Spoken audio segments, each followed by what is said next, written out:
All right, everyone, I want to thank our sponsor today, Organifi. You know, we talk a lot on this podcast about healing and the healing journey.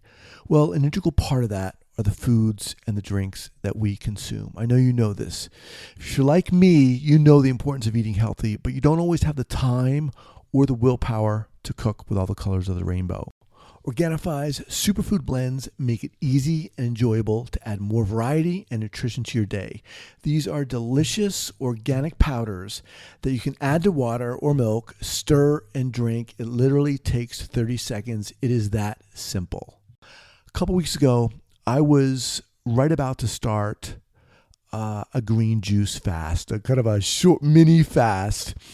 And I kid you not, the night before, Organifi reached out to me about sponsoring this podcast. And I will tell you that I was thrilled because this is aligned with what I'm doing. I'm familiar with Organifi. I've used them in the past before.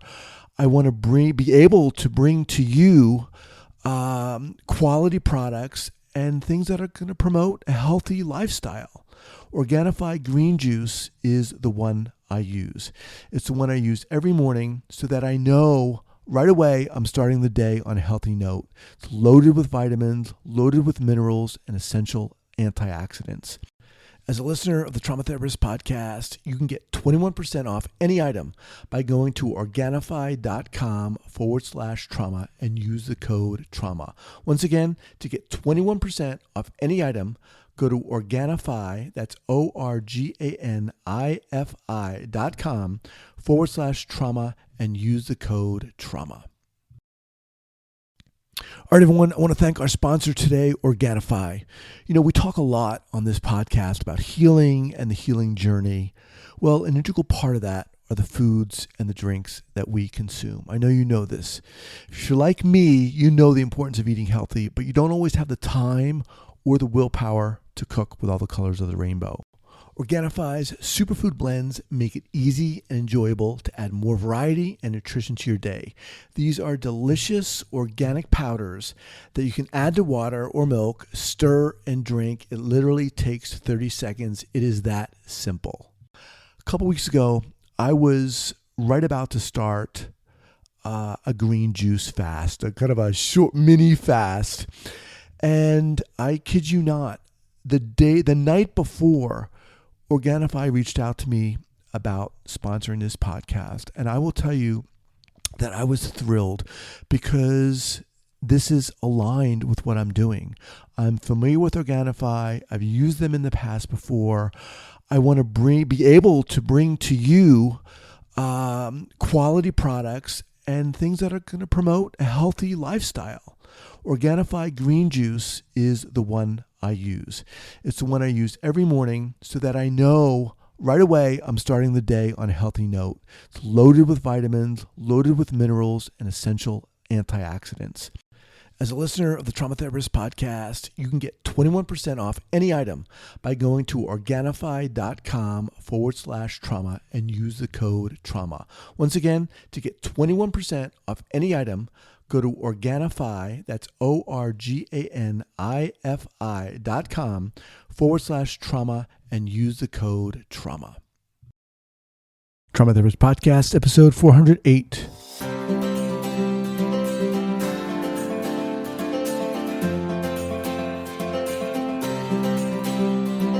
Welcome to the Trauma Therapist Podcast. My name is Guy McPherson. My mission is to raise the awareness of trauma and to help support and inspire new trauma workers through this podcast and my membership community, Trauma Therapist 2.0.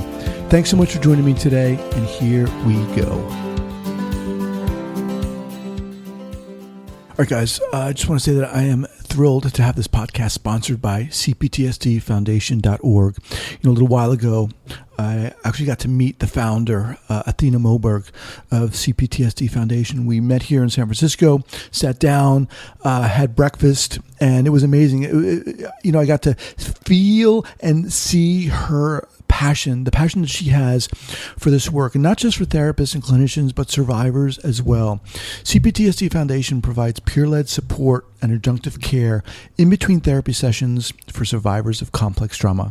7 days a week, 365 days a year, survivors can come together to give and receive support and validation and feel equipped with the knowledge and skills they can use every day. You can check it out at cptsdfoundation.org. Their website is amazing. They have daily recovery support. They have free support groups. They have a healing book club. And Trauma Therapist podcast listeners can get 50% off the first month when they join the daily recovery support calls. You can check that out by going to cptsdfoundation.org/trauma therapist podcast. Once again, that's cptsdfoundation.org/trauma therapist podcast. Or just head on over to the website at traumatherapistpodcast.com and click on the link there and you'll be in business. Trauma may be a fact of life, but it doesn't have to be a life sentence. Somatic Experiencing is a psychobiological method of addressing clients' physical and emotional trauma conditions and helps to give voice to their experiences without a need for them to retell their story. SE is a complementary modality that focuses on regulation of the nervous system and offers the opportunity to engage, complete, and resolve the body's instinctual responses to traumatic experiences. For more information regarding somatic experiencing and the SE professional training program, please visit www.traumahealing.org. That's www.traumahealing.org. All right, guys, welcome back to the Trauma Therapist Podcast. I am very excited and honored to have back Mara Tesler Stein. Mara, welcome back. It's really a pleasure to be here, Guy. All right. So Mara is a clinical psychologist in private practice, specializing in the emotional aspects of coping with crisis around pregnancy and parenting, and relationship-based and developmentally supportive care to babies and their families. Mara offers training in EMDR for perinatal mental health specialists, as well as advanced practice workshops in EMDR for perinatal mental health specialists. Dr. Tesler Stein is a co-author of the book, Parenting Your Premature Baby and Child, The Emotional Journey, as well as Intensive Parenting, Surviving the Journey Through the NICU. You know, Mara, I wanted you back here because when I had you back and when we were talking on the previous episode, which was number 389, you're one of those people who, when I'm talking to them, like, this is why I'm doing this podcast. I mean, your passion, your knowledge comes forth. And as we both acknowledged on that interview, there were so many different ways we could have gone. And I was like, I have to have you back. And anyway, that's my preamble just to say I'm so psyched you're here. Great. So welcome back. I'm so glad to be back. Thank you. Yeah, it felt like the time together went so quickly, and that the kinds of things that you were interested in talking about make me so excited because they're really honing in on what's important and why I do this work. So I'm really happy to be back here to continue this conversation. So let's. Where would you like to start? Well, let's continue. I mean, we were talking about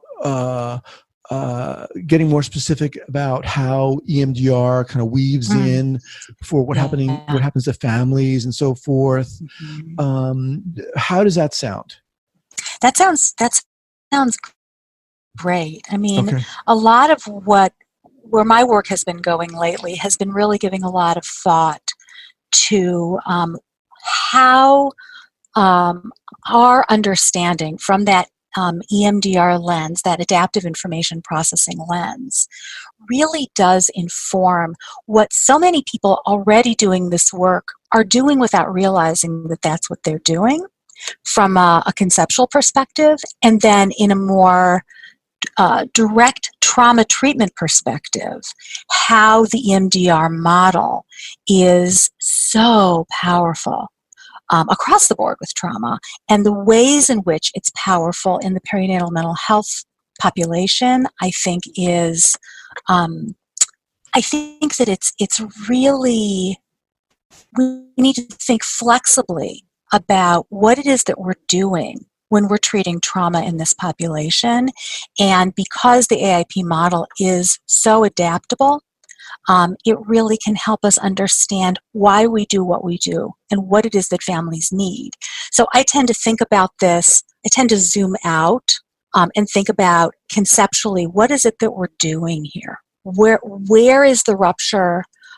Where are we kind of coming in clinically to help reweave and repair the ruptures? Okay. So, ruptures ruptures with whom?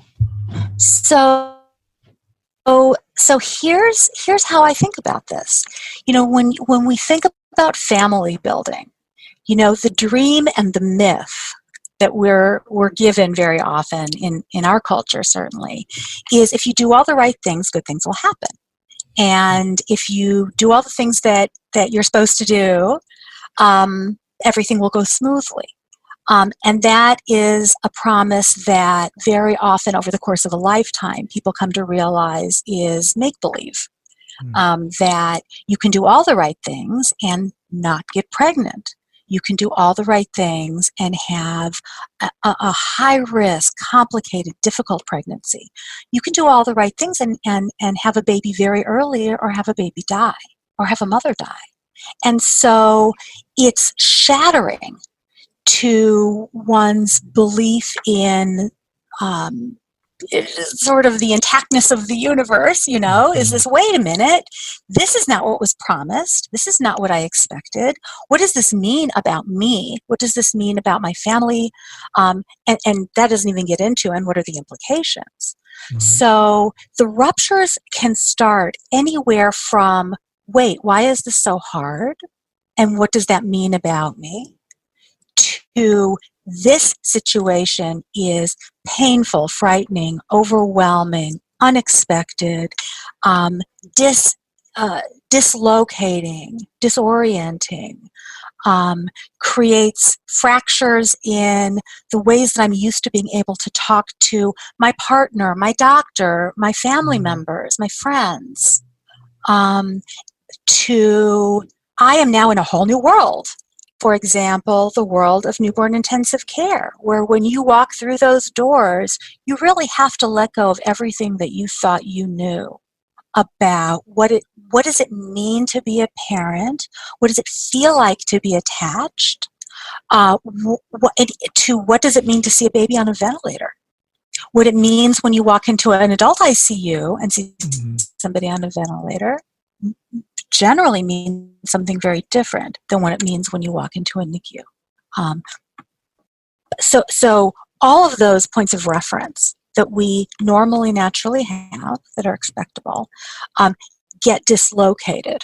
And so I think of those as ruptures, as fractures in the foundation and in the road that we've embarked on towards family building. So sometimes the rupture is marked very clearly by a giant piece of shrapnel, that has torn apart the street, and there's fissures everywhere, and you can say, oh yeah, right there's the trauma, and that's true. And in addition to that, the ripple effects of that sort of rupture, and smaller ones as well, can interfere with what I like to think of as the development or the building of connective tissue in family building. So it isn't just that traumatizing events break something that needs to have an opportunity to be kind of put back together and repaired. It's that it interrupts what would be typical, expectable development. And can leave people in this nowhere land feeling like they don't know anymore how to feel. And I'll tell you that I think sometimes therapists find themselves also in a situation where, not knowing what to expect, seeing somebody who has a baby who was born 15 or 16 weeks early, let's say, or with very complicated medical problems, or parents of the baby who's died. Like, when do you start to say, oh, that's a clinical problem that we diagnose, and what does it mean to diagnose it? And when do we say, well, this thing that maybe clinically we were taught, well, that's a problem in attachment, for example. Well, maybe we need to rethink that sometimes, because again, those normative, typical landmarks don't apply in the same way with parents in a NICU, for example. Okay. So this is, I'm getting that feeling again where it's like, it's so intense. This kind of work. Let's dial in a little more with EMDR. Why does this work so well, and how is it working in this context? So what's beautiful to me about EMDR, and I got trained in EMDR 17 years ago because I was working with this population. And so what I was finding was people were getting better, and then they'd get stuck, and the image that came to mind for me was they were like circling a cul-de-sac, and they would just keep going round and round, and I couldn't figure out how to get out of the cul-de-sac. So for those who don't know, the foundational model for EMDR is the adaptive information model. And in short, the way we understand it is that when we go through a traumatic event, what can happen is that the experience of that event, the way that we organize and store that information neurobiologically, can be stored adaptively or maladaptively. All experiences get stored one way or another in the nervous system, and that's just how we come to know ourselves, how we come to know the world. When we see trauma, when we see the impact of trauma in a maladaptive way, what has happened is some part of those experiences, and usually along all the channels of experience, so not just cognitive, somatic, sensory, interpersonal, all of those levels get stuck, they get locked down in a maladaptive memory network, a neural network. Now, we come into this experience having already lived a great number of years. And so people have lots of memory networks, lots of interconnected memory networks, many of which are adaptive. So, for example, if you've ever sat with a client who will say to you, in response to something that you've said, maybe a reframe or a way of thinking about things, and they'll say, well, I know that. I can think, I believe that when it comes to other people, but I can't really believe that about myself, right? We hear that all the time, right? Well, from our AIP perspective, what's happening there is that adaptive information is there, but it's not connecting to the maladaptive memory network. So when that adaptive information tries to kind of come in there and untangle what's maladaptively stored, it bounces off. It doesn't have access. And so you've got this, like, I think of it like a tangle, like a snarl in a tapestry, in a weaving. And you know, if you've ever tried to untangle a bunch of necklaces that are all tangled together, you know, it's really complicated. It's not so easy to get in there. So when we're doing EMDR therapy, we're doing a couple of things. First of all, we're assessing the nature of the adaptive information. So what were the beliefs that this person had, these experiences of self, the somatic experiences, the emotional landscape that they carried with them before having this experience? And then we're looking at trauma nodules, trauma points, hot spots, where we have stuck information. So that's where you see like triggers, where you see, oh, that smell brought me back, that sound brought me back. The baby, looking at the baby, brings up all of these thoughts, feelings, beliefs, responses. They feel really like they're in their own loop and not moving. And in fact, that's really what's happening. What's happening with maladaptively stored information is it hasn't really transformed into memory, into real memory. Because real memory allows us some distance and allows us some perspective. But if something is really stuck in a re-experiencing loop, we don't have any distance. We're either avoiding that loop because it's so overwhelming, or we've fallen down the rabbit hole and we're in the re-experiencing. Right. So with EMDR, what we're doing is there's a neurobiological process by which we can connect the adaptive information to that maladaptive information, and that process allows that undigested material to digest and become actual memory. So that's what EMDR is doing with those giant pieces of shrapnel. Mm-hmm, mm-hmm. Now, Okay. in addition to that, because we're talking about parenting and family building, we may have lots of situations where, even under the best of circumstances, there is adaptive information that still has yet to grow. Right? We all enter parenthood. I mean, sometimes we enter it thinking, oh, I know exactly how to do this. And I always say, I did my best parenting before I had kids too. But the reality is, once you've had kids, you realize, whoa, there's a lot to learn here. A lot of things that I thought that are not so, that can really, nothing like having kids to shake up your sense of self. Right. And your relationships, right? So even under ideal circumstances, there's a lot of connective tissue to build, a lot of nurturing and support that's necessary to really help in the transition to parenthood. For each individual parent, for them as a couple, for them as a family, adding each additional child to the family system. It's always a transition because each child is a new person, changes the dynamic in the family, all normal things, but significant things.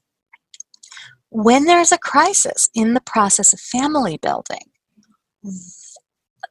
that process of coming to understand yourself as a parent is disrupted. So there's a rupture.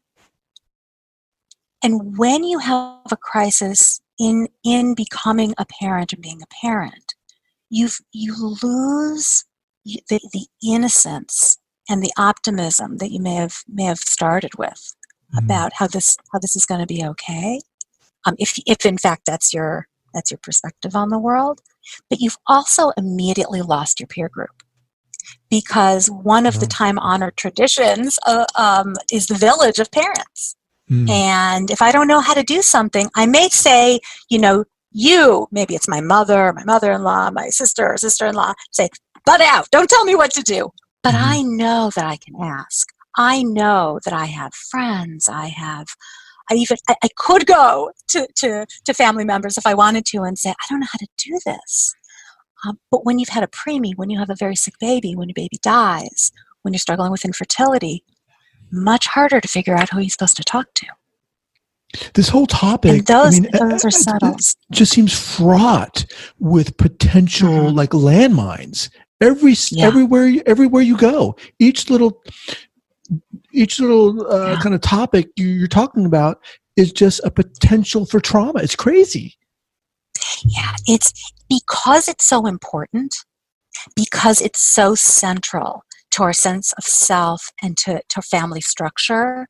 It's so nuanced and it's so complicated.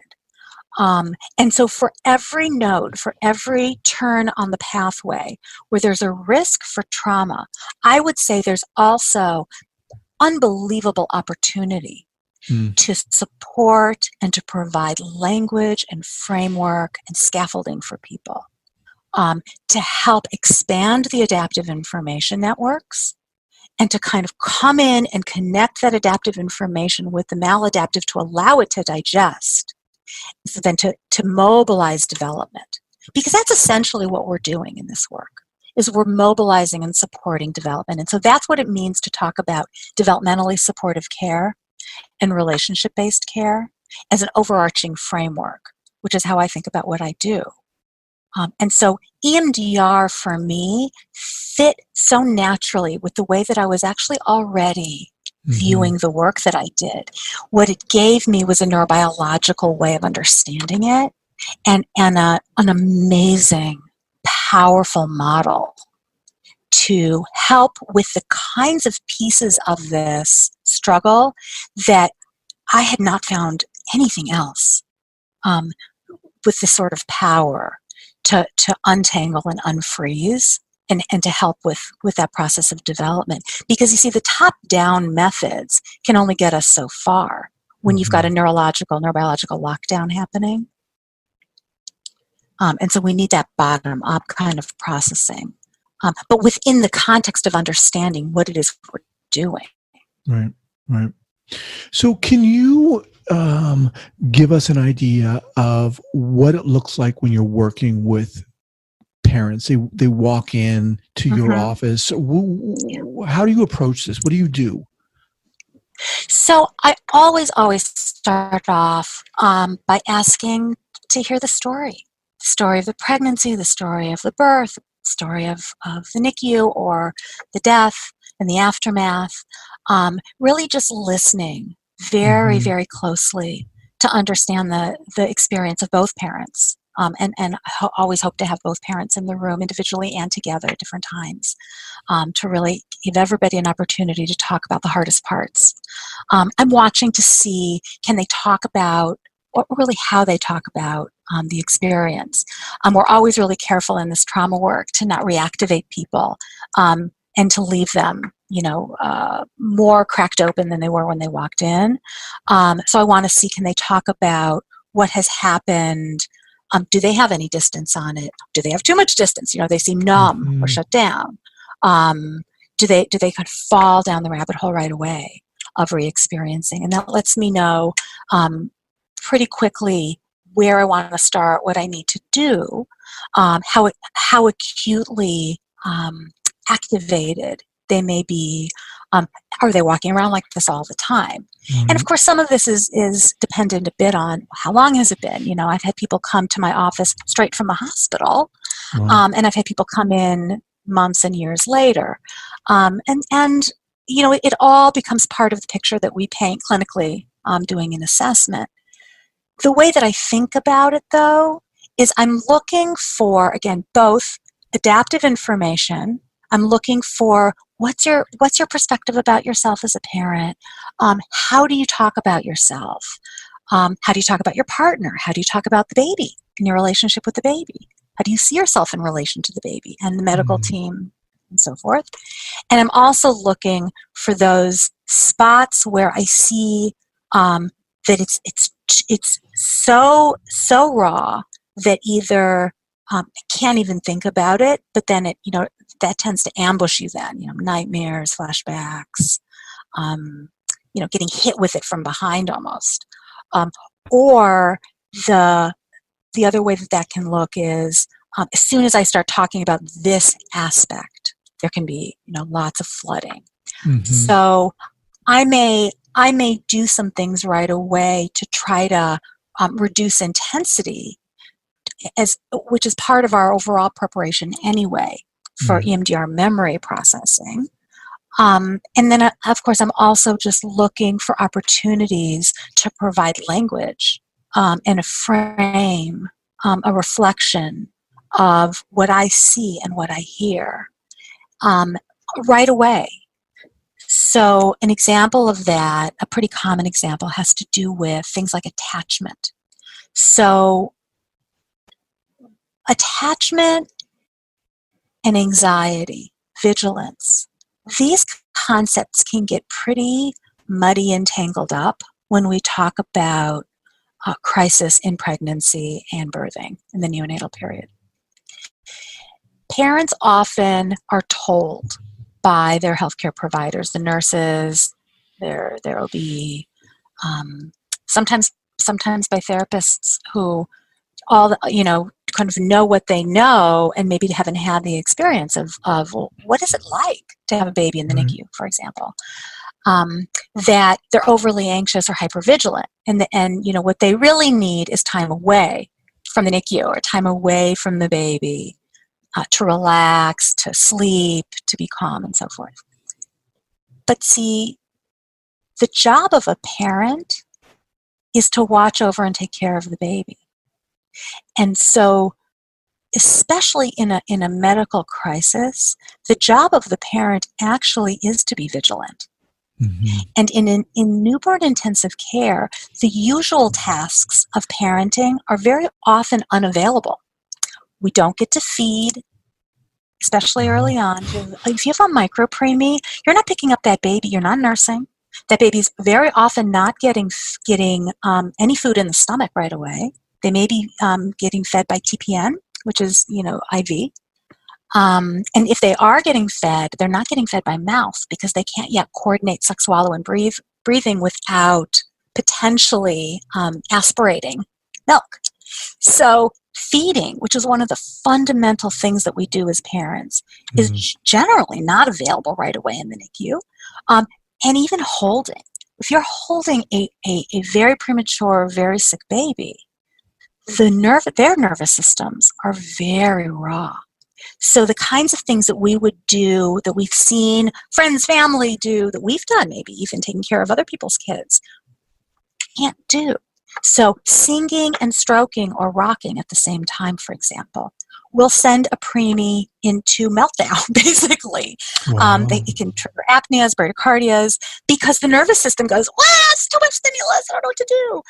So it's just a whole different way. You need to learn how to touch. You need to learn how to engage differently. So these things that would otherwise come naturally, you're like, whoa, I don't want to cause harm. Right. And moms in particular very often will tell me and tell their therapists, I haven't done so well so far. This baby came early. This baby, my baby is sick. I don't want to get too close. Better let the people who know how to take care of the baby take care of the baby. So right away, when I hear anything like this, I'm coming in talking about what does it mean? What are signs of attachment in a perinatal crisis? And they may look different. So not wanting to leave the bedside or thinking about the baby a lot when you go home, waking up in the middle of the night and calling the NICU, this is normal stuff. Because who else has to be apart from their baby? Right? Normally you get to go peek over the bassinet and go, okay, and go back to sleep. But if your baby's across town and you haven't seen that baby in a bunch of hours, wanting that connection is perfectly normal. So, very often parents are told, go home and sleep. And, parents are compliant very often and they go, oh, sure. And, inside, they tell each other, right, I'm going to sleep, right. So, just aware of our time again.